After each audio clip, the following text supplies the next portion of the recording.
말씀 보겠습니다. 사사기 4장 1절에서 24절입니다. 구약 성경 365페이지입니다. 사사기 4장 1절에서 24절. 찾으셨으면 한 절씩 교독하겠습니다. 제가 먼저 읽겠습니다. 에훗이 죽으니 이스라엘 자손이 또 여호와의 목전에 악을 행하매 여호와께서 하솔에게 통치하는 가나안 왕 야빈의 손에 그들을 파셨으니 그의 군대 장관은 하롯셋 학고임에 거주하는 시스라요. 야빈 왕은 철병거 900대가 있어 20년 동안 이스라엘 자손을 심히 학대하였으므로 이스라엘 자손이 여호와께 부르짖었더라. 그때 라비아의 아내 여선지자 드보라가 이스라엘의 사사가 되었는데 그는 에브라임 산지 라마와 베델 사이 드보라의 종려나무 아래에 거주하였고 이스라엘 자손은 그에게 나아가 재판을 받더라. 드보라가 사람을 보내어 아비노함의 아들 바락을 납달리 게데스에서 불러다가 그에게 이르되 이스라엘 하나님 여호와께서 이같이 명령하지 아니하셨느냐? 너는 납달리 자손과 스불론 자손 10,000명을 거느리고 다볼산으로 가라. 내가 야빈의 군대 장관 시스라와 그의 병거들과 그의 무리를 기손강으로 이끌어 내게 이르게 하고 그를 내 손에 넘겨주리라 하셨느니라. 바락이 그에게 이르되 만일 당신이 나와 함께 가면 내가 가려니와 만일 당신이 나와 함께 가지 아니하면 나도 가지 아니하겠노라 하니 이르되 내가 반드시 너와 함께 가리라. 그러나 내가 이번에 가는 길에서 영광을 얻지 못하리니 이는 여호와께서 시스라를 여인의 손에 파실 것임이라 하고 드보라가 일어나 바락과 함께 게데스로 가니라. 바락이 스불론과 납다리를 게데스로 부르니 10,000명이 그를 따라 올라가고 드보라도 그와 함께 올라가니라. 모세의 장인 호밥의 자손 중에 겐 사람 헤벨이 자기 족속을 떠나 게데스에 가까운 사하나님 상수리 나무 곁에 이르러 장막을 쳤더라. 아비노함의 아들 바락이 다볼산에 오른 것을 사람들이 시스라에게 알리매 시스라가 모든 병거 곧 철병거 900대와 자기와 함께 있는 모든 백성을 하롯셋 학고임에서부터 기손강으로 모은지라. 드보라가 바락에게 이르되 일어나라. 이는 여호와께서 시스라를 내 손에 넘겨주신 날이라. 여호와께서 너의 앞서 지나가지 아니하셨느냐 하는지라. 이에 바락이 10,000명을 거느리고 다볼산에서 내려가서 여호와께서 바락 앞에서 시스라와 그의 모든 병거와 그의 온 군대를 칼날로 혼란케 빠지게 하심에 시스라와 병거에서 내려 걸어서 도망한지라. 바락이 그의 병거들과 군대를 추격하여 하롯셋 학고임에 이르니 시스라의 온 군대가 다 칼 앞에 엎드려졌고 한 사람도 남은 자가 없었더라. 시스라가 걸어서 도망하여 겐 사람 헤벨의 아내 야엘의 장막에 이르렀으니 이는 하솔 왕 야빈과 겐 사람 헤벨의 집 사이에는 화평이 있음이라. 야엘이 나가 시스라를 영접하고 그에게 말하되 나의 주여 들으러 오소서. 내게로 돌아오시고 두려워하지 마소서 하며 그가 그 장막에 들어가니 야엘이 이불로 그를 덮으니라. 시스라가 그에게 말하되 청하노니 내게 물을 조금 마시게 하라. 내가 목이 마르다 하매 우유 부대를 열어 그에게 마시게 하고 그를 덮으니 그가 또 이르되 장막문에 섰다가 만일 사람이 와서 내게 묻기를 여기 어떤 사람이 있느냐 하거든 너는 없다 하라 하고 그가 깊이 잠드니 헤벨의 아내 야엘이 장막 말뚝을 가지고 손에 방망이를 들고 그에게로 가만히 가서 말뚝을 그의 관자놀이에 박음에 말뚝이 꿰뚫고 땅에 박히니 그가 기절하여 죽으니라. 바락이 시스라를 추격할 때에 야엘이 나가서 그를 맞아 그에게 이르되 오라 내가 찾는 그 사람을 내가 내게 보이리라 하매 바락이 그에게 들어가 보니 시스라가 엎드려 죽었고 말뚝이 그의 관자놀이에 박혔더라. 이와 같이 이날에 하나님이 가나안 왕 야빈을 이스라엘 자손 앞에 굴복하게 하신지라. 이스라엘 자손의 손이 가나안 왕 야빈을 점점 더 눌러서 마침내 가나안 왕 야빈을 진멸하였더라. 아멘. 드보라와 바락이라는 제목으로 말씀을 증거하도록 하겠습니다. 오늘 이 본문 말씀은 드보라와 바락을 중심으로 하나님께서 이스라엘 백성을 구원하는 과정을 상세히 소개하고 있습니다. 오늘 이 본문 말씀의 이제 배경을 보면 에훗이 죽고 나서 또 이스라엘의 지도자가 없어졌습니다. 그래서 또다시 예전처럼 여호와 앞에 악을 행하였고 또 하나님께서 다시 이스라엘 백성을 진노하여서 철병거 900승을 가진 강력한 왕 야빈에게 20년간이나 심하게 압제를 당하게 되었습니다. 그런데 이스라엘의 문제는 회개하기보다는 주변만 탓하는 그런 불평을 늘어놓게 됩니다. 말씀을 잘 참고해 보면 이스라엘 백성들의 간구는 하나님께 다시 사사를 세워서 우리를 구원해 달라고 요청하기보다는 철병거로 묘사되는 새로운 무기와 기술이 없다고 그저 불평하는 그런 모습을 보여주고 있습니다. 그래서 하나님과의 관계가 틀어졌다라는 것을 우리의 삶에서 어떻게 나타낼 수 있느냐? 바로 내 입술에 불평, 불만이 가득 차 있다면 하나님과의 관계가 온전히 틀어진 것을 확인할 수 있는 것이죠. 그래서 늘 우리가 주님과의 관계를 점검할 때는 내 입을 점검하면 되는 것이요. 내 입술에서 찬송이 흘러나오고 하나님의 말씀이 흘러나오고 또 복음의 메시지가 흘러나온다고 한다면 주님과의 관계가 밀접해진 거죠. 그런데 원망하고 불평하고 항상 누군가를 자꾸 비판하고 비방하고 이런 말들을 한다고 하면 하나님과의 관계가 끊어진 것이에요. 오늘 이 본문 말씀에 보면 몇 가지 이제 논쟁거리가 있습니다. 우리들은 별로 논쟁이 되지 않는데 신학자들은 이런 걸 참 논쟁을 하는 것 같아요. 바로 무엇이냐면 바로 오늘 드보라와 바락의 이야기인데, 자, 누가 진짜 사사냐 이런 관점에서 여러 가지 논쟁을 하는 것을 보게 되었습니다. 일단 우리가 성경을 보면 이 소제목에도 기록되어 있어요. 사사 드보라라고 그렇게 소제목에 기록이 되어져 있습니다. 그런데 말씀을 잘 상고해 보면 바락이 했던 역할이 기존에 우리가 잘 아는 사사가 했던 역할과 비슷해요. 드보라는 먼저 드보라를 소개할 때에 사사라고 소개하기도 하지만 여선지자로도 소개를 하고 있습니다. 그리고 히브리서 11장 32절 말씀에 보면 이렇게 기록이 되어 있어요. 우리 같이 한번 읽어보도록 하겠습니다. 히브리서 11장 32절이요. 같이 읽겠습니다. 시작. 내가 무슨 말을 더하리요? 기드온, 바락, 삼손, 입다, 다윗 및 사무엘과 선지자들의 일을 말하려면 내게 시간이 부족하리로다. 아멘. 믿음의 선진에 대해서 쭉 나열을 했는데 기드온과 바락, 삼손, 입다. 일단 바락을 빼면 기드온, 삼손, 입다는 다 사사예요. 그런데 그 자리에 기드온 그 다음에 바락의 이름을 넣었다라는 거죠. 만약에 드보라가 사사라고 했다라면 드보라의 이름을 넣었겠죠. 그런데 드보라의 이름을 넣는 대신에 히브리서 11장에 보니까 기드온, 그다음 바락, 삼손, 입다 순으로 이렇게 나열되어 있는 것을 봅니다. 그리고 드보라는 이제 사사기 4장과 5장 이후에는 그 이름이 나오지 않는데 바락의 이름은 꽤 여러 구절에서 바락의 이름이 등장해요. 일단 4장에서 소개되는 드보라의 역할은 바로 바락을 불러내어서 하나님의 명령, 여호와의 명령을 전하고 또 시스라를 내 손에 붙이겠다라고 그렇게 밝힌 후에 또 바락과 동행하여 전투에 임하지만 다른 사사들처럼 군사적으로 직접 전투에 참여하지는 않습니다. 그래서 이러한 이유로 드보라를 사사로 보지 않고 바락을 사사로 보는 그런 경우도 있다라는 것이죠. 그러니까 이 사사기 4장에 보면 굉장히 애매해요. 드보라가 진짜 사사인가? 아니면 바락이 진짜 사사인가? 누가 진정한 사사인가? 이렇게 엎치락 뒤치락 싸우고 있어요.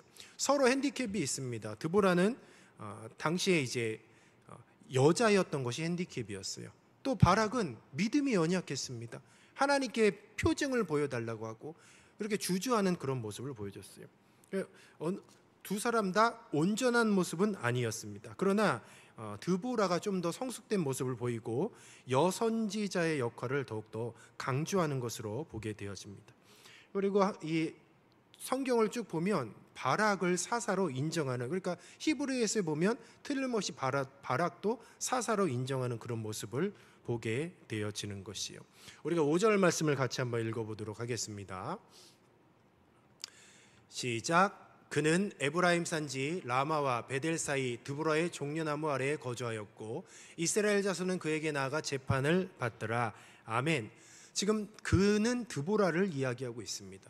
드보라가 있던 곳이 에브라임 산지 라마와 베델 사이라고 그렇게 기록되어 있어요. 그런데 당시 하나님의 법궤는 실로에 있었어요. 그렇다면 실로에 모여야 되는 게 맞아요. 그런데 이스라엘 백성들은 제사장들이 있는 실로에 모이지 않고 드보라가 있는 에브라임 산지 라마와 베델 사이에 모였습니다. 바로 그것이 문제가 되었던 것입니다. 왜냐하면 모든 백성들이 드보라에게 나아가서 재판을 받았어요. 이것이 무엇을 의미하냐? 바로 실로에 있던 제사장들이 영적인 능력을 상실했다는 것을 의미하는 겁니다. 그러니까 백성들도 아는 거예요. 제사장들이 제사장 같지 않다라는 걸 아는 거죠. 그러니까 드보라에게 가서 이제는 재판을 받고 또 여러 가지 기도의 부탁을 했다라는 것이죠. 결국 드보라는 실로의 제사장들 대신에 하나님의 계시를 전달받는 중보자가 되었던 것을 의미하고 있어요. 바로 이것이 사사기의 암울한 시대를 반영하고 있습니다. 바로 이스라엘의 어두운 시대에 바로 하나님께서는 드보라를 통해서 하나님의 말씀을 전달하셨던 것이죠. 그래서 에브라임 산지에 있었던 것입니다. 결국 바로 이 드보라가 에브라임 산지 라마와 베델 사이에 있었다라는 것은 제사장 제도가 타락했음을 의미하는 것이죠. 그러니까 이스라엘의 영적인 비극이에요. 이게 좋은 모습이 아닙니다. 하나님의 영적인 질서가 있는데 제사장들이 타락을 해버렸어요. 그래서 백성들도 더 이상 신뢰하지 않는 것이죠. 그렇기 때문에 이런 상황이기 때문에 지금 이방의 압제에서 고통을 당하고 있는 것입니다. 그래서 하나님의 백성이 타락하면 항상 하나님께서는 지도자를 악한 왕을 세우신다는 거죠. 하나님의 백성이 타락하면 지도자를 악한 왕을 세우시고 또 종교 지도자를 부패하게 하시는 거죠.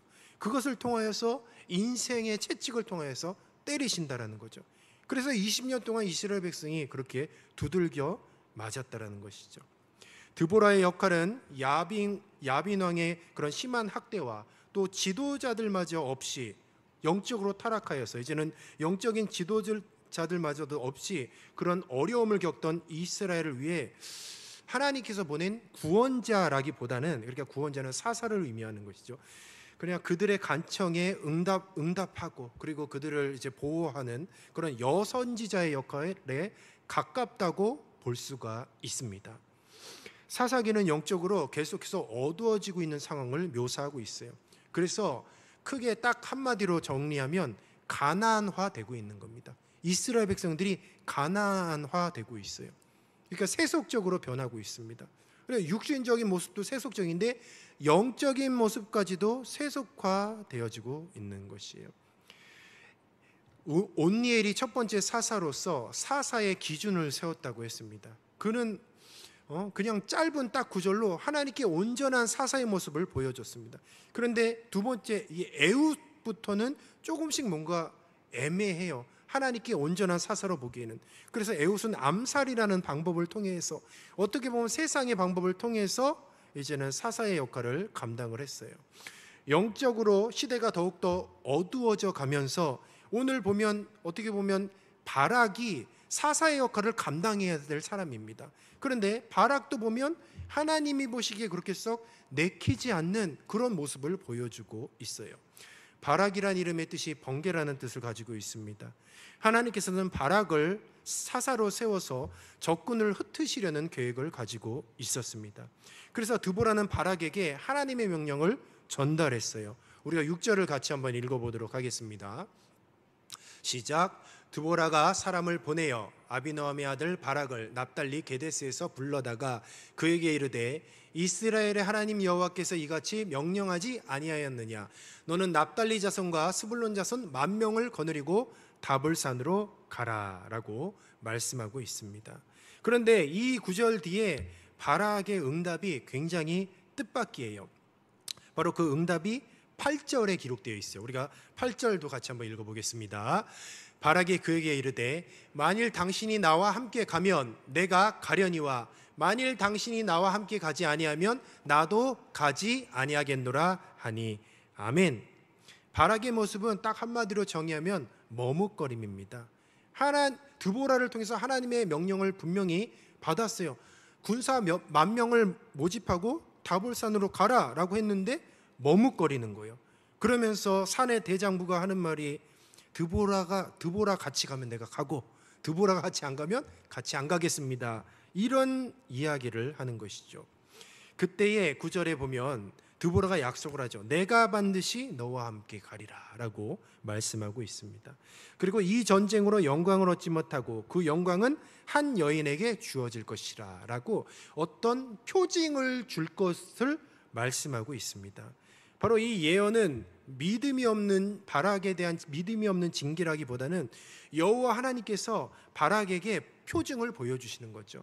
하나님께서는 바락을 사사로 세우기를 원하셨지만 아직 부족해요. 그래서 드보라를 통해서 격려하게 해주시고 드보라를 통해서 바락을 세우시기를 원하셨습니다. 그리고 바락에게 표징을 보여주신다고 했어요. 그 표징이 전쟁으로 영광을 얻지 못하고 그 영광은 한 여인에게 주어질 것이다 라는 9절 하반절의 말씀을 주신 것이에요. 바로 바락은 그 표징을 통해서 자신이 진정한 사사임을 깨닫게 될 것을 암시하고 있는 것이에요. 바락의 신앙의 모습을 보면 계속해서 연약한 모습이 보이죠. 아까 제가 얘기했듯이 가나안화가 이미 되었습니다. 일반 이스라엘 백성도 가나안화되어서 하나님의 말씀을 믿지 못해요. 그런데 하나님께서 바락, 그러니까 특별히 사사로 세우려고 했던 바락까지도, 그러니까 민족의 지도자 역할을 해야 됐던 사람도 지금 신앙이 이 모양이었던 거예요.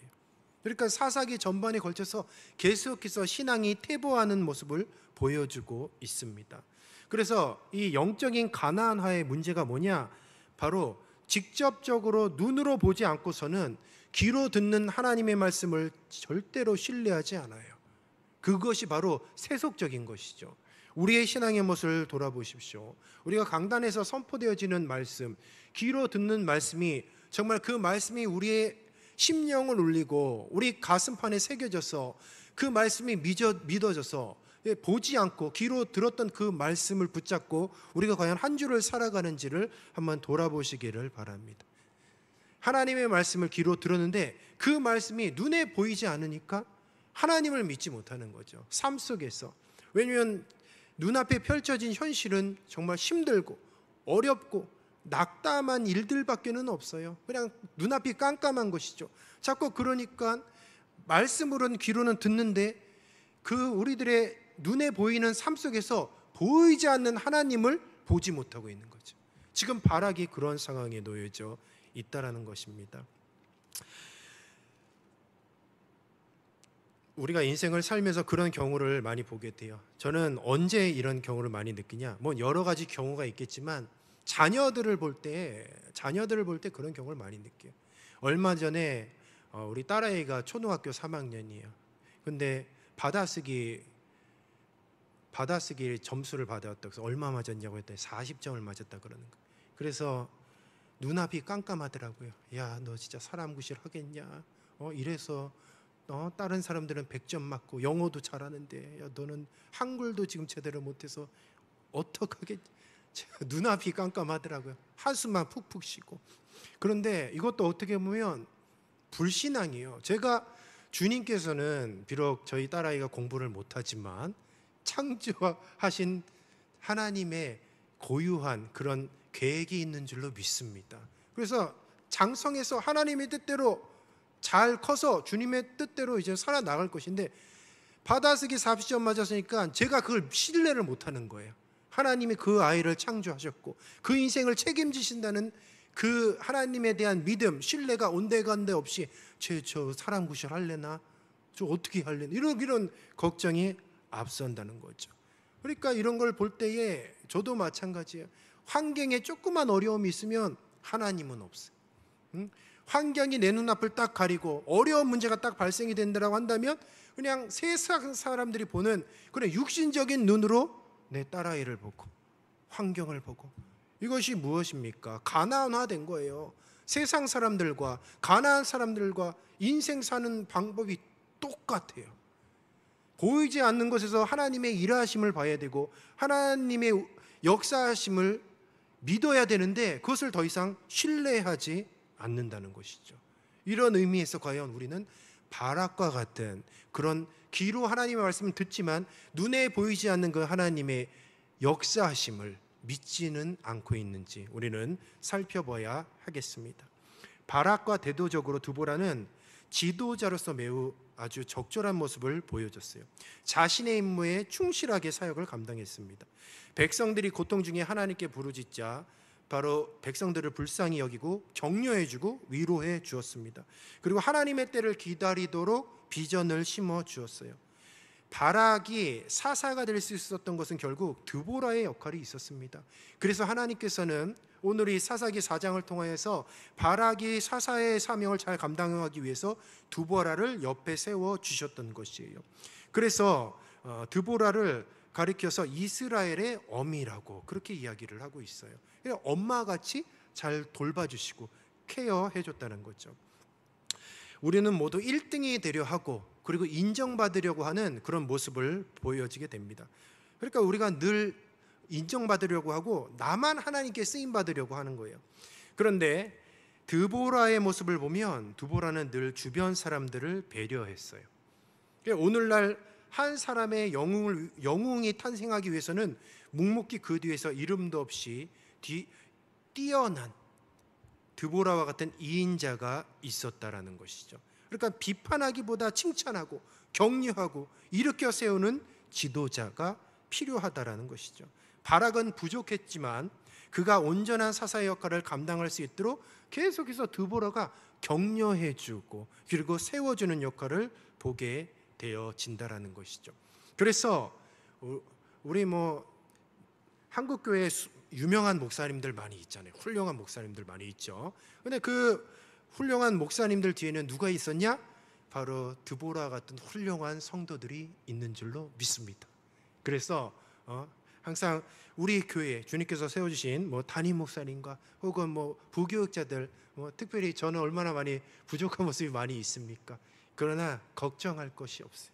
왜냐하면 드보라와 같은 귀한 지도자들을 잘 세워주시고 또 떠받들어 주시는 그런 든든한 드보라 같은 성도들이 있기 때문에 우리 동원교회는 든든할 줄로 믿습니다. 그런 드보라 같은 성도들이 되어서 동원교회를 든든히 세워나가시기를 주님의 이름으로 축원합니다. 내가 반드시 너와 함께 가리라. 드보라는 이렇게 바락에게 약속을 해주고 이끌어주는 그런 모습을 보여주고 있어요. 바락을 평가하면 바락의 시야는 오염된 시야를 가지고 있었습니다. 그래서 하나님의 승리의 말씀을 받았음에도 불구하고 신뢰하지 못하고 주저하고 머뭇거렸어요. 그러니까 믿음이 결국 무엇이냐? 믿음은 보는 것입니다. 보는 것. 암담한 현실 속에서 하나님이 일하시는 것을 볼 수 있는 것이 믿음인 줄로 믿습니다. 그래서 15절 말씀 우리가 같이 한번 읽어보도록 할게요. 15절입니다. 시작. 여호와께서 바락 앞에서 시스라와 그의 모든 병거와 그의 온 군대를 칼날로 혼란에 빠지게 하심에 시스라가 병거에서 내려 걸어서 도망한지라. 아멘. 이제는 전쟁이 붙었는데 하나님께서 의도적으로 바락 앞에서 시스라와 그의 모든 병거와 온 군대가 칼날로 혼란에 빠지는 모습을 의도적으로 바락 앞에서 보여주고 계신 것이요. 왜냐하면 지금 믿지 못하니까, 믿음의 렌즈가 지금 흔들리고 초점이 명확하지 못하니까 하나님께서 직접 보여주신 것이죠. 하나님께서 전쟁을 하시고 하나님께서 이 전쟁을 주관하신다는 것을 바락 앞에서 보여주고 계신 것이에요. 그래서 여호와의 명에 따라서 군사를 이끌고 내려갔습니다. 그래서 막 싸웠습니다. 결국은 바락이 하나님의 말씀을 붙잡았다라고 한다면 그냥 단순히 싸우는 것에 정신을 팔리는 것이 아니라 시스라를 붙잡아야 됐었어요. 시스라. 바로 시스라를 붙잡는 것이 그 전쟁의 승패의 영광을 차지하는 것이었어요.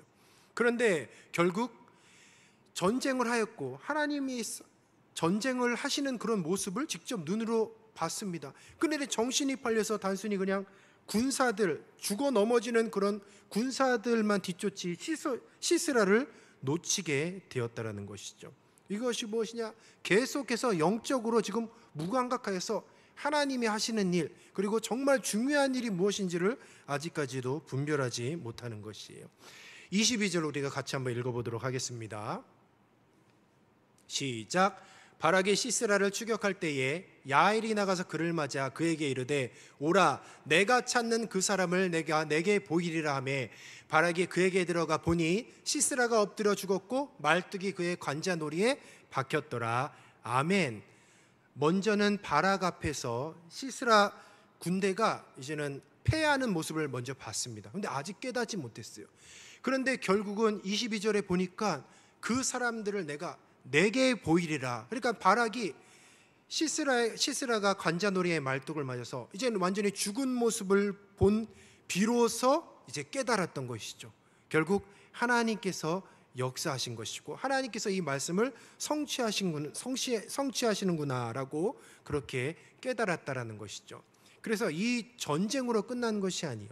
하나님께서는 이 바락 한 사람을 세우기 위해서 드보라를 통해서 그리고 전쟁을 통해서 직접 눈으로 보여주시고 그리고 나아가서는 시스라의 그 죽음을 통해서 그 영광이 여인의 손에 들어갈 것을 예언했잖아요. 근데 그 예언의 성취하는 모습까지 보고 그제야 이제는 바락이 진정한 사사의 모습으로 다시 말하면 하나님의 말씀을 이제는 믿게 되었던 것이죠. 그래서 바락이 진정한 사사로 거듭나게 되었다는 것이죠. 말씀을 정리하도록 하겠습니다. 24절 우리가 같이 한번 읽어보도록 할게요. 24절입니다. 시작. 이스라엘 자손의 손이 가나안 왕 야빈을 점점 더 눌러서 마침내 가나안 왕 야빈을 진멸하였더라. 아멘. 지금 첫 번째 전쟁은 군대 장관 시스라를 죽였던 전쟁이고, 그러니까 바락은 믿음에 온전하여진 후에 계속해서 24절에 보면 이제는 가나안 왕 야빈과 계속해서 전쟁이 있었음을 암시하고 있는 것이죠. 그러니까 계속해서 이제는 전쟁이 임하는데 바락은 이제는 온전한 사사의 모습으로 계속해서 전쟁에 임하였던 것을 암시하고 있는 것입니다. 그런데 여기서 정말 중요한 것이 있어요. 자, 24절에 보시면 전쟁을 했던 주체가 누구냐? 바락이라고 기록되어 있지 않아요. 어떻게 기록되어 있냐? 이스라엘 자손의 손이라고 그렇게 기록되어 있습니다. 자, 그렇다면 우리가 말씀을 보았습니다. 우리 믿음이라는 것은 바로 우리들의 삶 속에서 보이지 않는 하나님의 손을 발견하는 것이 믿음이라고 하였어요. 근데 24절에 보니까 지금 가나안 왕 야빈과 전쟁을 하는 주체가 이스라엘 자손의 손이라고 그렇게 분명하게 말씀하고 있습니다. 그렇다면 이 말씀을 통하여서 자, 이스라엘 자손의 손은 과연 무엇을 의미하는 것일까요? 이스라엘 자손의 손 하면 그럼 이스라엘 백성들의 손을 의미하는 것인가? 아니면 그들의 어떤 전쟁 무기를 의미하는 것인가? 그렇지가 않죠. 자, 이스라엘 자손의 손은 육안으로 보면 이스라엘 백성의 어떤 군대라고 볼 수가 있겠죠. 그러나 이것을 영적인 눈으로 바라본다면 이스라엘 자손의 손은 하나님의 손인 줄로 믿습니다. 그래서 이스라엘 자손의 손이 가나안 왕 야빈을 무찌른 것이 아니라 24절은 우리가 이 말씀을 그대로 읽는 것이 아니라 영적인 눈으로 해석해야 돼요. 이스라엘 자손의 손이 무엇이냐? 하나님의 손인 것이죠. 하나님의 손이 바락을 통하여서 가나안 왕 야빈을 무찌른 줄로 믿습니다. 그래서 바로 바락을 통해서 다시금 이스라엘 백성을 구원에 이르게 하셨다는 것이죠. 사랑하는 우리 성도 여러분, 마찬가지예요. 우리의 인생을 살면서 우리는 여전히 자꾸 내 손으로 내 힘으로 문제를 해결하려고 합니다. 문제가 해결이 됩니까? 내 힘으로 해결되는 게 있나요? 문제가 더 꼬이기밖에 더 하겠습니까? 내 힘으로 할 수 없는 것들, 그리고 내가 할 수 없는, 감당할 수 없는 수많은 문제들이 산재되어 있습니다. 그러나 한 가지 분명한 것은 나의 연약한 손 뒤에는 내가 주님을 의지하고 내가 하나님의 말씀을 신뢰한다라고 한다면 보이지 않는 하나님의 손이 나의 인생을 주관해 주시고 또 대신 싸워주시고 끝내는 승리하게 해주실 줄로 믿습니다. 인생의 수많은 어려움들과 내게 해결하지 못할 많은 문제들 앞에서 이제는 우리가 믿음의 눈으로 영안을 열어 하나님의 보이지 않는 손, 하나님의 보이지 않는 역사하심을 바라보시고 믿음으로 한 주간을 승리하시는 저와 여러분이 되시기를 주님의 이름으로 축원합니다. 기도하겠습니다. 생명의 주님, 참으로 감사합니다. 오늘 말씀을 통하여서 그동안 우리의 눈이 영적으로 무감각하여져서 세속화되어서 보이지 않는 하나님을 바라보지 못하고 내 힘대로 내 멋대로 인생을 살았음을 고백합니다. 내 힘대로 내 멋대로 살아 여러 가지 많은 문제들이 꼬이고 답답한 현실 속에서 마주하고 있습니다. 이 시간 이후로 보이지 않는 하나님의 손을 의지하게 하여 주시옵소서. 이제는 하나님의 말씀을 온전히 믿게 하여 주시옵소서. 그래야 해서 더욱더 믿음으로 승리하며 나아갈 수 있는 우리 귀한 권속들 될 수 있도록 주님께서 더 큰 믿음 더하여 주시옵소서. 특별히 우리 중고등부 귀한 생명들 금요일날 수련회가 있습니다. 수련회를 통하여서 보이지 않는 하나님을 발견하는 영안을 열어 주시옵소서. 성령으로 충만케 하여 주시고 예수님을 인격적으로 만나는 역사가 있게 하여 주시옵소서. 우리 전도사님과 교사 선생님들에게 지혜와 명철을 주시고 감당할 수 있는 힘을 공급하여 주셔서 맡겨주신 사명을 잘 감당하는 데 부족함이 없게 하여 주시고 안전사고 하나 없이 천군천사를 통하여 지켜보아여 주시옵소서. 미래의 다음 세대들이 믿음으로 변화받을 수 있는 귀한 시간이 되게 하여 주시옵소서. 감사하고 예수님의 이름으로 기도드리옵나이다. 아멘. 하늘에 계신